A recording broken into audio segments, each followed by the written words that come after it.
actually মই ফাৰ্ষ্টত কিবাই কৰিছিল বন্ধুৰ লগত কৰিছিল কাৰণ মোৰ আগত এক্সপিৰিয়েঞ্চ নাছিল তাৰ কাৰণে বন্ধুৰ লগত একেলগে কৰি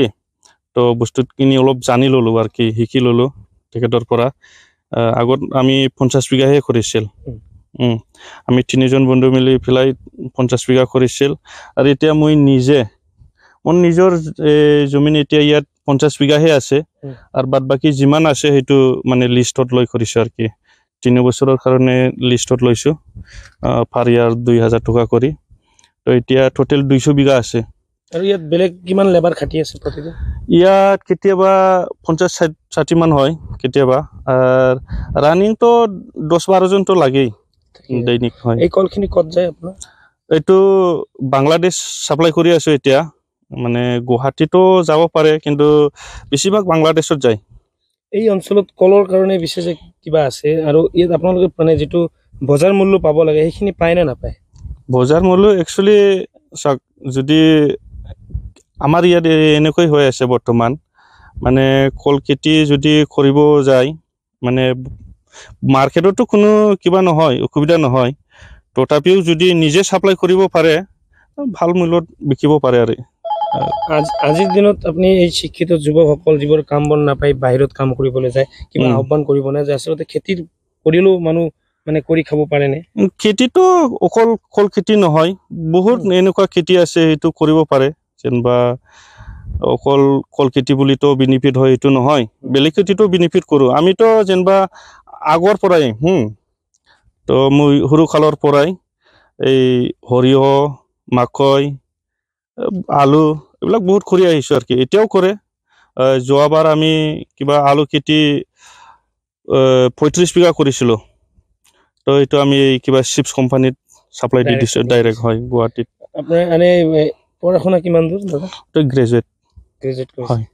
চাকৰি বাকৰি মাথা মাৰা নাই আপুনি নাই মই সৰুৰ পৰাই মানে দেউতাই মোক মানা কৰিছে যে চাকৰি ল'ব নালাগে একচুৱেলি মোৰ দেউতা বিজনেছ লাইনৰ কাম কৰি অহা মানুহ তেখেতে এজন ভাল ফাৰ্মাৰ্ছ আছিল এতিয়া দেউতা নাই মানে ফাৰ্মাৰ্ছো হয় আৰু বিজনেছো কৰে এইটোই আৰু কি এতিয়া আপোনাৰ কল খেতিৰ বাহিৰে কি কি খেতি কৰে মই মাকৈ খেতি কৰো সৰিয়হ তাৰপিছত ধান এইটোতো থাকেই আৰু ইয়াৰ পৰা আলুৰ লগত যেনবা মিঠালাও দিছিলো আৰু কলৰ মাজে মাজে কিবা আছে নেকি কলৰ মাজে মাজে কলৰ মাজত দিয়া নাই বাউন্ডাৰীতে কিবা লগাই থৈছে যে কিবা মহাগনি আফ্ৰিকান মহাগনি যেটো কয় এটো এটা ভাল গছ হয় এটো এটা মানে মই ভাবিছো মানে কিবা শিলিগুৰিত চাই আহিছিলো এটো গছ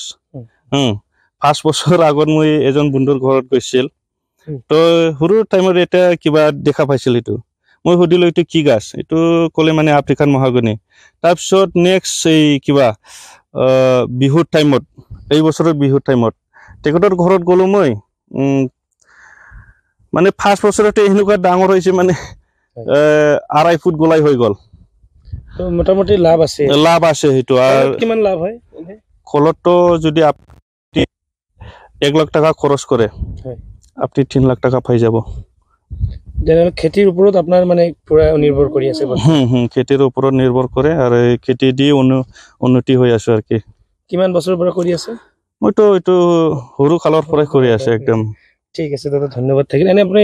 যদি বজাৰটো আপোনাৰ শ্ৰীৰামপুৰ ইফালে বা আপোনাৰ অসম বংগ সীমান্তত হয় লাভ হ'ব নে নহয় এটো হলতে বেছি ভাল আৰু এতিয়া মালবোৰ বাংলাদেশলৈ গৈ আছে হয় এতিয়া আমি নিজে কিবা কোল্ড ষ্টৰেজৰ কাৰণে এটা বহাম বুলি ভাবি আছো এটো কৰিম কয়েকদিন পাছত সৰকাৰৰ লগত নাই কিবা কথা বাৰ্তা হৈছে যেনবা এটো এটা স্কিম আন্ডাৰৰ এটা প্ৰজেক্ট আছে যে কোল্ড ষ্টৰেজৰ কাৰণে এটো সাবসিডি ওয়াইজৰ আৰ কি ঠিক আছে দাদা ধন্যবাদ থাকিল হয় দেখা গৈছে এনেদৰে গোখাইগাঁৱৰ ৰিজন শিক্ষিত যুৱক তেওঁ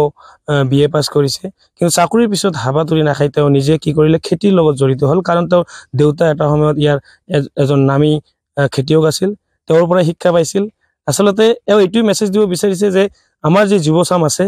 আপোনালোকে কামৰ বাবে বাহিৰে খাটিব নগৈ বা বহিৰাজ্য নগৈ আপোনালোকৰ যদি কিবা মাটি থাকে তেনেকুৱা ব্যৱস্থা কৰি এনেদৰে খেতি কৰিলেও আসলতে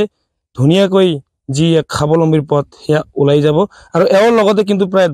10টা বা 20টা পৰিয়াল এই কল খেতিৰ লগতে কিন্তু বাচি আছে কাৰণ প্ৰতিদিনে ইয়াত তেওঁ কোৱা মতে 10ৰ পৰা 20 জন লেবাৰ প্ৰতিদিনেই থাকে আৰু ইয়াৰ যি কলৰ যি ইয়াৰ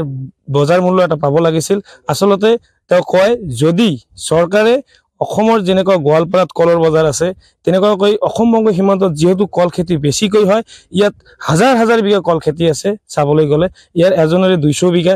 তেনেকুৱাকৈ 30 বিঘা 20 বিঘা 50 বিঘা বহু যুৱকৰে আছে তো ইয়াৰ পৰা এটা মেছেজ দিব বিচাৰিছে যদি এনে ঘৰত আছে তেনেহলে আপোনালোকৰ খেতিৰ জৰিয়তে কিন্তু স্বাৱলম্বী হ'ব পাৰে চৰকাৰলৈ বিনম্ৰ অনুৰোধ কৰিছে যদি সম্ভৱ হয় অসম বংগ সীমান্ততে এটা কলৰ যি এটা বজাৰ থাকিব লাগে সেই বজাৰৰ ব্যৱস্থা কৰিলে এই অঞ্চলৰ কৃষকসকলে আচলতে বেছিকৈ লাভান্বিত হ'ব বুলি উল্লেখ কৰে